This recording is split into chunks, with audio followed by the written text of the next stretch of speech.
மராட்டிய மாநிலம் நவி மும்பாயில் இந்திய ரூபாய் 19,650 கோடி செலவில் தாமரை வடிவில் கட்டப்பட்ட சர்வதேச விமான நிலையத்தை பிரதமர் மோடி திறந்து வைத்தார்.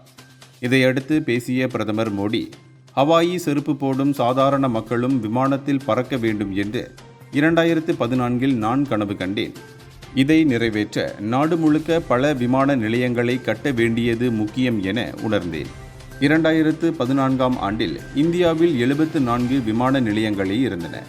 தற்போது இந்த எண்ணிக்கையை 160க்கும் அதிகமாக உயர்த்தியுள்ளோம் என்றார்.